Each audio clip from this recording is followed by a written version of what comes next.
নমস্কার বন্ধুরা, আবার নতুন ভিডিও নিয়ে আপনাদের সামনে হাজির হয়েছি। আমার চ্যানেলে নতুন হয়ে থাকলে চ্যানেলটিকে সাবস্ক্রাইব করে আমার পাশে থাকবেন। চলুন আর কথা না বাড়িয়ে ভিডিওটা শুরু করা যাক। এখানে আগে থেকেই আমি আলু সিদ্ধ করে নিয়েছি আমার পরিমাণ মতো। আপনারা যতটা পরিমাণ করবেন ততটা পরিমাণ আলু নিয়ে নেবেন। এবার আলুগুলোকে হাত দিয়ে অল্প অল্প করে ভেঙে নেব। আলুগুলো কিন্তু খুব ভালোভাবে সিদ্ধ করে নিতে হবে। এটা বন্ধুরা কম তেল মশলায় খুবই সুন্দর লাগে খেতে।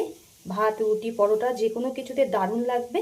দেখুন আলুগুলো আমি অল্প অল্প করে ভেঙে নিয়েছি। আলুগুলো ঠিক এমনই অল্প অল্প করে ভেঙে নিতে হবে যেন একটু গোটা গোটা থাকে। এখানে নিয়ে নিয়েছি একটা ডিম। আমি একটা ডিম দিয়ে রেসিপিটা করব। আপনারা চাইলে ডিমের পরিমাণটা বাড়িয়ে নিতে পারেন। ডিমটাকে ফাটিয়ে নেব। এই একটা ডিম আর এই আলু দিয়ে আজ এক দুর্দান্ত স্বাদের রেসিপি করব। এদিকে আমি একটা কড়া গরম হতে বসিয়ে দিয়েছি। এতে দিয়ে দেব সর্ষের তেল। তেলটা কিন্তু খুব ভালোভাবে গরম করে নিয়েছি। গরম তেলের মধ্যে যে ডিমটা ফাটিয়ে রেখেছিলাম সেটা দিয়ে দেব ভুজিয়া করার জন্য। অল্প করে দিয়ে দিলাম লবণ।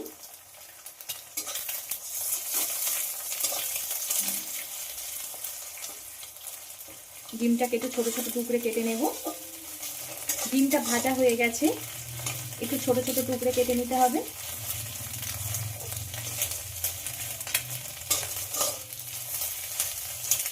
এবার কড়া থেকে ডিমটা তুলে নেব। কড়ার মধ্যে আবারও সর্ষের তেল দিয়ে দিলাম।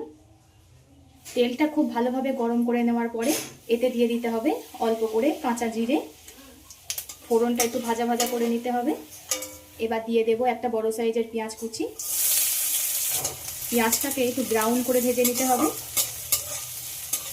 পেঁয়াজটা হালকা ব্রাউন করে ভেজে নিয়েছি।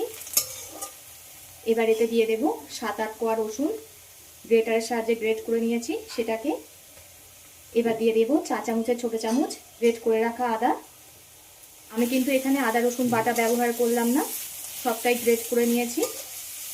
যতক্ষণ না আদা রসুনের কাঁচা গন্ধ চলে যায় ততক্ষণ ভেজে নিতে হবে। আদা রসুনের কাঁচা গন্ধটা চলে গেছে। এবার এতে দিয়ে দেবো একটা মিডিয়াম সাইজের টমেটো কুচি। অল্প করে লবণ দিয়ে দিলাম। এই লবণটা দেওয়ার ফলে টমেটোটা খুব তাড়াতাড়ি গলে যাবে আর সুন্দর কষে আসবে। যতক্ষণ না টমেটোটা গলে যায় ততক্ষণ একটু কষিয়ে নেব। আমার বন্ধুরা কে কোথা থেকে দেখছেন কমেন্ট করে জানাবেন, তাহলে আমি বুঝতে পারবো আমার বন্ধুরা কোথা থেকে দেখছে। আর আপনারা এত সুন্দর সুন্দর কমেন্ট করেন, আমার পড়তে ভীষণই ভালো লাগে। এভাবে পাশে থেকে সাপোর্ট করার জন্য সকলকে অসংখ্য ধন্যবাদ। টমেটো দেখুন খুব সুন্দর গলে গেছে। এবার এতে দিয়ে দেবো কাঁচা লঙ্কা কুচি। ঝালটা আপনারা স্বাদ মতো দিয়ে দেবেন, যে যেমন ঝাল খেতে পছন্দ করেন। দিয়ে দেবো এই চামচের মাপ করে 1/2 চামচ ধনিয়া গুঁড়ো। সম পরিমাণ দিয়ে দেবো জিরে গুঁড়ো। স্বাদ মতো দিয়ে দেবো লবণ। পরিমাণ মতো দিয়ে দেবো হলুদ গুঁড়ো। সব মশলাগুলো একটু ভালো করে কষিয়ে নিতে হবে। এই সময় সামান্য একটু জল দিয়ে দেব। এই জলটা দিলে মশলাটা গ্রেভিটা খুব সুন্দর তৈরি হবে আর মশলাগুলো পুড়েও যাবে না। সব মশলাগুলো খুব সুন্দরভাবে কষানো হয়ে গেছে। এবার এতে দিয়ে দেবো যে সিদ্ধ করা আলুগুলো হাত দিয়ে ভেঙে রেখেছিলাম সেগুলোকে। সব কিছুর সঙ্গে আলুটাকেও খুব ভালোভাবে কষিয়ে নেব। বন্ধুরা অনেক সময় আমরা বুঝতে পারি না যে আমরা কি রান্না করব। বাড়িতে সবার সব সময় সবজি থাকে না, তাই একটা ডিম আর আলু দিয়ে খুবই টেস্টি একটা রেসিপি বানিয়ে নিতে পারেন। এই পদ্ধতি ফলো করলে ছোট থেকে বড় সবাই খুবই পছন্দ করবে। বন্ধুরা এটা বানাতে কিন্তু বেশি কিছু লাগে না, বাড়ি থাকা সামান্য কিছু উপকরণ দিয়ে হয়ে যায়। চটজলদি দারুণ টেস্টি কিছু বানাতে চাইলে এই রেসিপিটা ট্রাই করতে পারেন। খুব সহজ রান্না কিন্তু খেতে হয় অসাধারণ। একবার হলেও ট্রাই করে কমেন্ট করে জানাবেন কার কেমন লেগেছে। ভাত, রুটি, পরোটা যে কোনো কিছু দিয়েই খুবই ভালো লাগবে। সব মশলার সঙ্গে আলুটাকেও খুব ভালোভাবে কষানো হয়ে গেছে। এবার এতে দিয়ে দেব জল। এটা একটু মাখো মাখো হলে তবেই খেতে বেশি ভালো লাগবে। আপনারা চাইলে কালারের জন্যে কাশ্মীরি গুঁড়ো লঙ্কাও দিতে পারেন। এটা খুব ভালোভাবে ফুটিয়ে নেব। এবার এতে ভেজে রাখা ডিমগুলো দিয়ে দেব।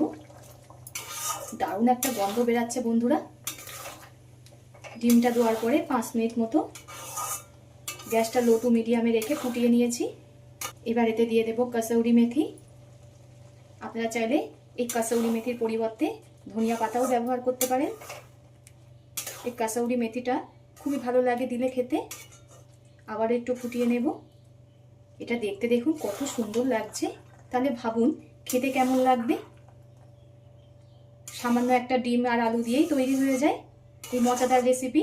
প্রতিদিন একঘেয়েমি রেসিপি না খেয়ে মাঝে মধ্যে ইউনিক এমন রেসিপি কিছু ট্রাই করবেন, সবাই আঙুল চেটে খাবে। এবার গ্যাসটাকে অফ করে দেব। সব শেষে দিয়ে দেব গরম মশলা গুঁড়ো। এবার গ্যাসটাকে অফ করে দিয়েছি। গরম মশলা দিয়ে ফোটালে গরম মশলার টেস্টটা নষ্ট হয়ে যায়, ওই জন্য গরম মশলা দেওয়ার পরেই আমি গ্যাসটা নিভিয়ে দিলাম। এবার নামিয়ে নেব। আশা করি এই সিম্পলভাবে তৈরি করা ডিম আলুর রেসিপিটা আপনাদের সকলেরই ভালো লেগেছে। কার কেমন লেগেছে অবশ্যই কিন্তু কমেন্ট করে জানাবেন। আপনাদের কমেন্টের আশায় থাকবো। এতক্ষণ ধৈর্য ধরে ভিডিওটা দেখার জন্য সকলকে অসংখ্য ধন্যবাদ। সবাই সুস্থ থাকবেন, ভালো থাকবেন।